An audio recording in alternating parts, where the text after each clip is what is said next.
अस्सलाम वालेकुम student, ninth class physics new book 2025-26 government की तरफ से जो जारी करदा नई किताब उसे हमने स्टार्ट किया हुआ था।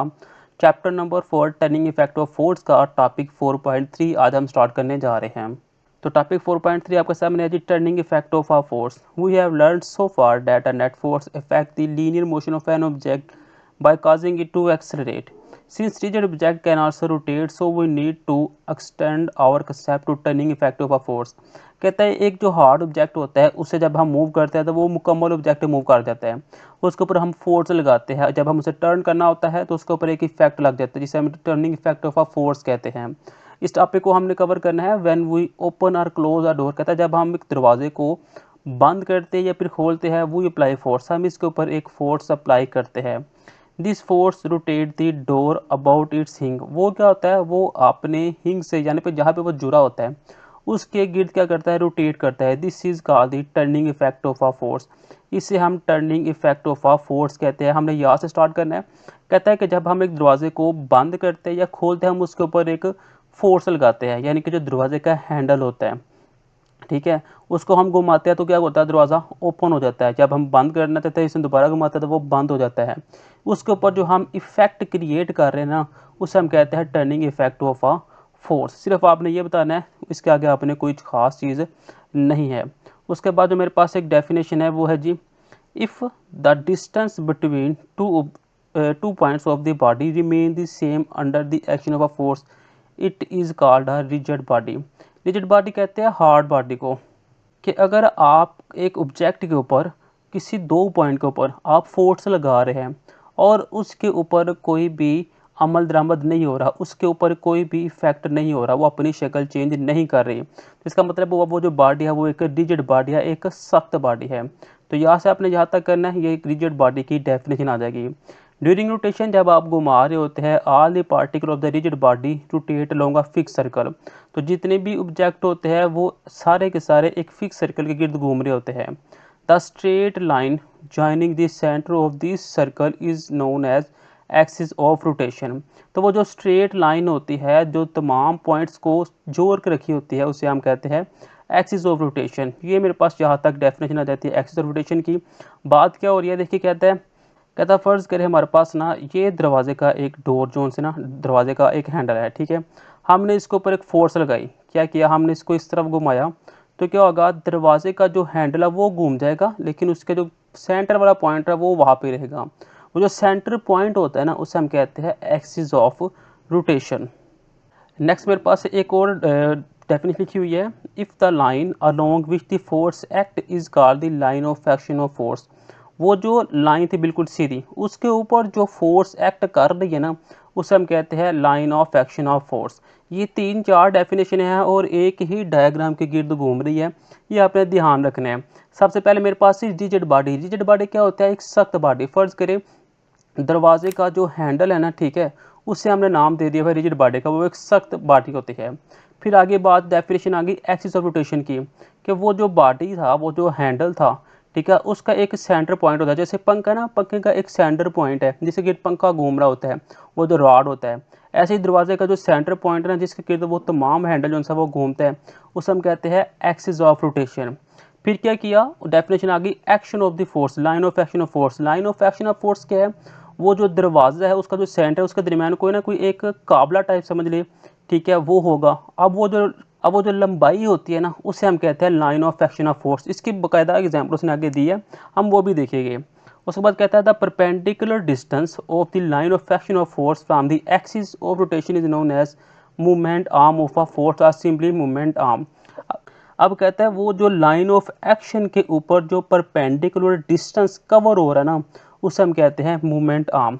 इसकी एग्जांपल हमें उसने दी हुई है। एग्जांपल अगर हम देखते हैं तो यहाँ पे देखिए एक स्पैनर नज़र आ रहा है, ठीक है।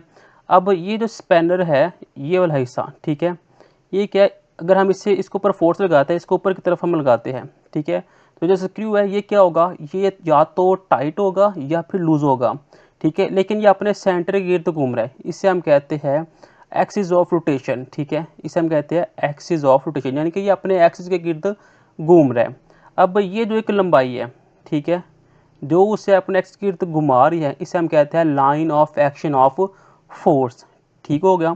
अब यहाँ पे जो हम फोर्स लगा रहे हैं बिल्कुल परपेंडिकुलर लगा रहे हैं किसके, line of action of force के, तो इसे हम क्या कहते हैं, इसे हम कहते हैं मूवमेंट आर्म। ठीक है, ये जो डेफिनेशन है उम्मीद है आपको सारी डेफिनेशन क्लियर होगी। दोबारा मैं एक दफ़ा बताता हूँ।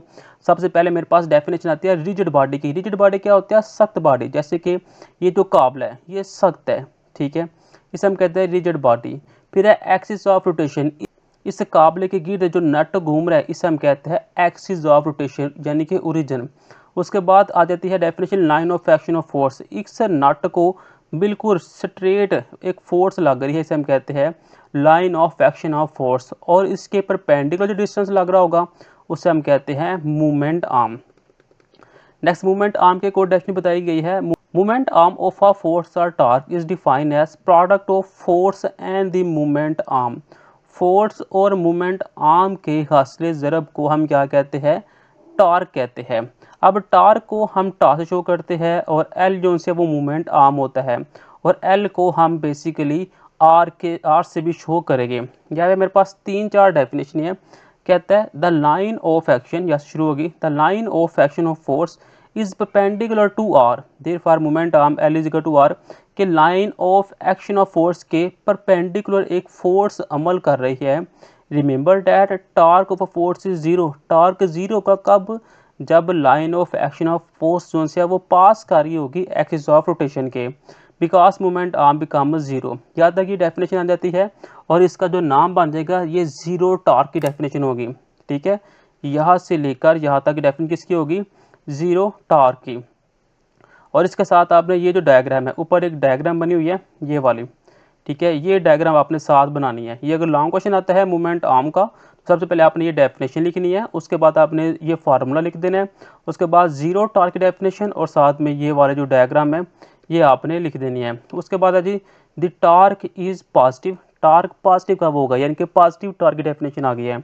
If the force tend to produce an anti clockwise rotate about its axis, torque positive कब होगा, जब उसके ऊपर जो फोर्स है वो एंटी क्लॉकवाइज लग रही होगी। यानी कि ये जो डेफिनेशन है, ये जो डायग्राम है, ये डायग्राम इसके साथ आपने ड्रॉ करनी है। उसके बाद नेगेटिव टॉर्क की बतानी है। It is taken as negative if the force tend to produce a clockwise rotation, ये जो क्लॉकवाइज रोटेशन में अगर शो करवाएगी तो उसे हम कहते हैं positive negative torque. The SI unit of torque is newton metre. Newton metre कैसे होगी, क्योंकि टॉर्क का यूनिट फार्मूला क्या था, टॉर्क का फार्मूला भी हमने पढ़ा, टॉर्क का फार्मूला है एफ मल्टीप्लाई एल। एफ को शो करते हैं फोर्स से और फोर्स होती है न्यूटन के अंदर, और एल है डिस्टेंस, डिस्टेंस को हम करते हैं मीटर के साथ, तो इसका यूनिट होता है न्यूटन मीटर। साथ में आपने ये बता देना है।